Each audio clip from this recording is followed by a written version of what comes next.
Assalamu alaikum, this is SaqibSaab, and these are my Ramadan Chronicles for 2011, day 17.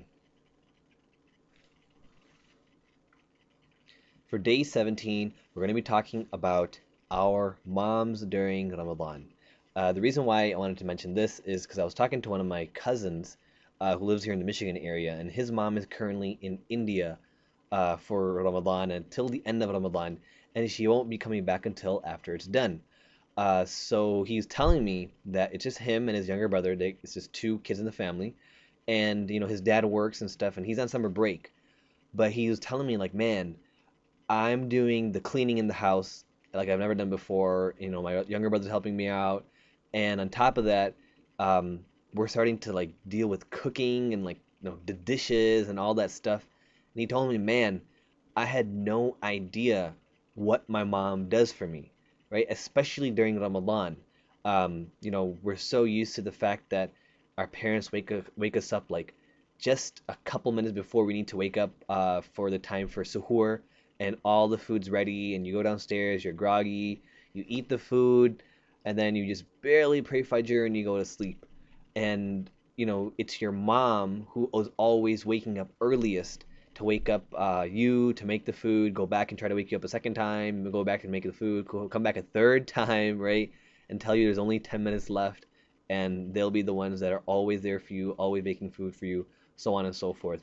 So I know for myself, I'm not living at home anymore, and I realize what my mom did for me, especially since now I'm the one who has to wake up myself, and I have to go downstairs and prepare my suhoor and all that good stuff.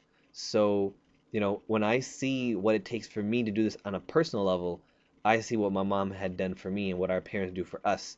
So that's a reflection I had, and I think Ramadan is definitely a spiritual month to connect with Allah subhanahu wa ta'ala, to learn more about Him, right? You hear about it in Quran, in the masjid, there's khatras, to learn more about the Prophet ﷺ and appreciate him more, try to get closer to him.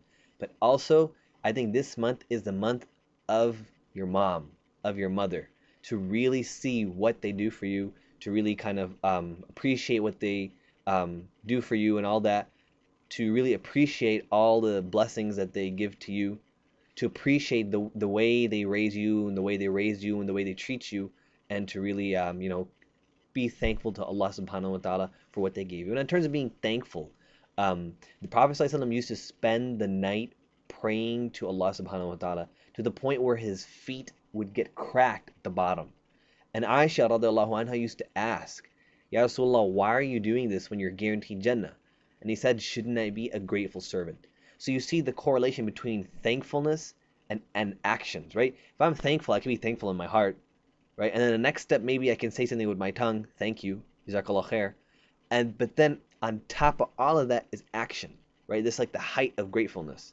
So if I want to be thankful to Allah, I should, turn the computer off and go pray tahajjud. If I want to be thankful to, I'm not sure, like my wife, I should do something for her. If I want to be thankful for somebody, I should do action towards them. If I want to be thankful to my mom or to my parents, I should do something for them. And that's the height of gratitude. So, go do something to your parents, donate something in their cause. If you're not close to them, if you're close to them, go clean the dishes, go do something. But really, this is the month to reflect on a lot of things, but especially on your parents and how much they've done for you and for all of us. And we ask Allah subhanahu wa ta'ala to make that easy for us. Let me know if you have any thoughts about parenting in Ramadan, any stories you'd like to share about how they always blow you away. For me, it's like leftovers, right? When I go visit my parents now, my mom's always trying to put leftovers. Here, take this, take that.